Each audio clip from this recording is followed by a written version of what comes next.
Bonjour à tous et bienvenue sur la chaîne. Aujourd'hui je vous propose un petit rapport de bataille en 2000 points qui oppose les deux gommes au Old Dominion. On jouera sur le scénario mêlée qui se compose de deux grandes zones de 12 pour 3 points, deux petites zones de 6 pour 2 points, 2 points supplémentaires pour 2 zones de prise ou plus, 2 points pour le Warlord, 2 points pour les persos et 2 points pour les régiments. Mon adversaire du jour va jouer les Dwegom. À sa tête, il a mis un Arden Carweg avec Call the Melancer dans un chausson de 6 berserkers. Dans sa bande, il a également une unité de 4 Old Warriors avec un exemplaire et une deuxième unité de 3 Old Warriors avec un exemplaire également. Il va jouer aussi un Old Reg Give in the Fire avec 3 Old Tan et du coup il va mettre son Reg dans les Tan et il va jouer aussi un régiment de 3 Dragon Slayers. Et pour finir, il a un Temperate Sorcerer avec Memory of the Bread de l'école du feu, Hellbringer Sorcerer.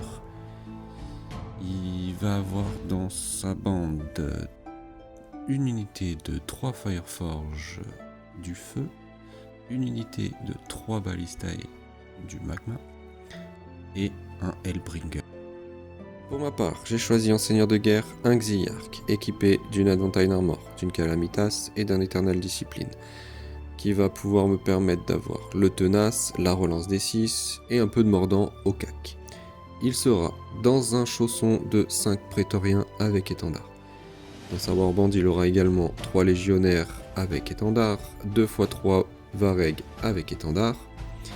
En perso, il sera accompagné d'une archimandrite avec le sacrement et la mastery, qui peut me permettre de soigner ou de buffer quelques unités à distance et pourquoi pas lancer un deuxième sort si la chance me sourit. Il sera dans un pack de 3 légionnaires avec étendard. Pour l'accompagner, il aura 3 Keres et 3 Moroi. En deuxième perso, j'ai pris un Hérodéacon avec Consacré de Mitre et le dévot Aslia. Parce que je trouve que la mitre et le dévot, une fois tier 4, c'est une petite sulfateuse et ça peut faire des blagues sympathiques. Il sera pour sa part dans un pack de 3 cultistes qui seront pour la game en proxy.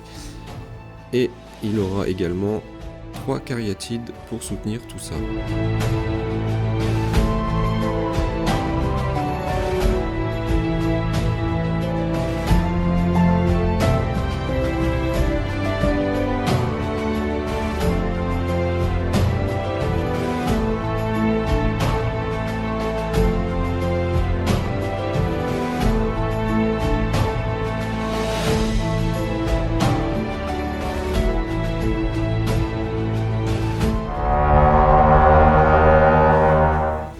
Tour 1. Les cultistes rentrent, le héros pris, les Keres ont fait double marche, et les Moroi double marche plus sort. Les Dwegom, on a les berserkers qui se sont cachés dans la forêt, et on a les Ballistae qui ont fait une petite marche et qui se sont mis milieu de table. Alors, tour 2, qu'est-ce qui s'est passé? Nous avons les légionnaires qui sont rentrés, le prêtre a sacrifié et l'archimandrite a soigné. Les Keres ont fait un tir et une Insanity sur les berserkers et on a enlevé un PV je crois. Et les Moroi ont chargé et ont enlevé 7 PV. De son côté, du coup, les berserkers ont juste avancé et se sont fait charger. Donc ils ont une portée de 14+. Eux, ils sont rentrés, juste les Ballistae. Ils ont juste fait double marche pour pouvoir tirer au prochain tour. Et nous avons les petits guerriers qui sont rentrés de ce côté-là. Alors, fin de tour 3. Qu'est-ce qui s'est passé? Alors déjà, toutes les armées sont rentrées. On a des légionnaires qui sont rentrés ici avec les cariatides derrière, les prétoriens et l'auxiliaire qui sont rentrés dans la forêt.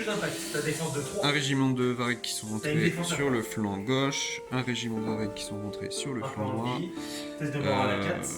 Et puis voilà pour les rentrées. De son côté, les rentrées, il a fait rentrer son gros nounours et tout ce qu'il y avait avec. Pour ce qui s'est passé dans le tour, de ce côté-ci, les Moroi ont lâché. Et moi j'ai terminé mon tour. Ensuite, les cariatides ont tiré et fait le sort pour arracher un petit peu de PV ici. L'archimandrite a fait son sort pour arracher quelques PV ici. Donc du coup, il reste 2 cartes. Et le reste c'est regardé. Fin du tour 4. Qu'est-ce qui s'est passé? Alors, nous avons les petits berserkers qui étaient là, ils ont chargé, ils vous ont fait marche-charge sur les Vareg, mais les Vareg, ils ont riposté et ils les ont poutrés, mais il restait un point de vie et c'est les cultistes avec la petite ligne de vue vraiment qui passait juste qui a arraché le dernier point de vie. Avec aussi les Keres, mais les Keres qui n'ont rien fait, ils ont tout foiré. Ici on a les légionnaires et l'archi qui a fait un petit blast ici, a arraché quelques petits points sur eux et qui a fait un retrait stratégique courageux. Les légionnaires ont avancé pour reprendre l'objectif, ils se sont pris les shoots des flammes berserk, non des, comment ça s'appelle tes canons? Les Fireforge, et ils ont enlevé un stand. Les cariatides se sont avancés et ont tiré dans les balistae et ont fait 4 points, mais il en a sauvé 3 sur les 4. 1, j'ai un peu chatard. Et puis après, tout le monde tout le monde a avancé comme des bourrins ici. Les prétoriens, les Vareg ont avancé.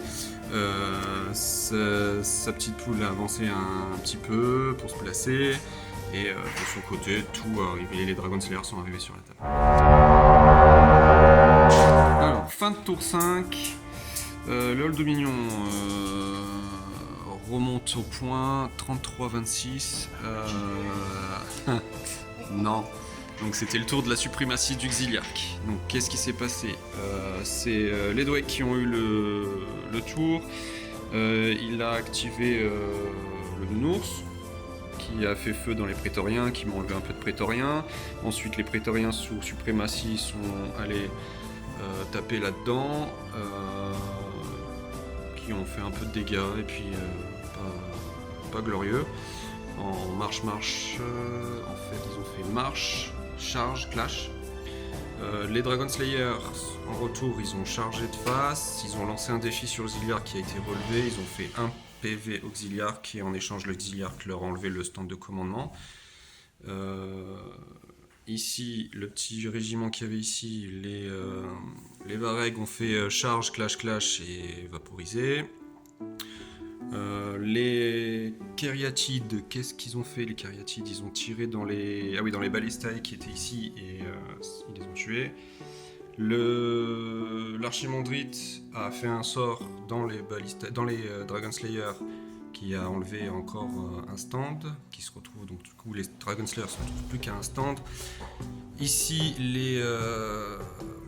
j'ai du mal avec eux. Les Fireforge ont vaporisé les légionnaires qui étaient sur l'objet. Les Keres, elles ont reformé, bougé et elles ont fait un petit sort dans les Fireforge en enlevant 3 PV. Les cultistes en proxy, juste ils ont un petit peu avancé parce qu'il ne faut pas trop pousser la chance non plus.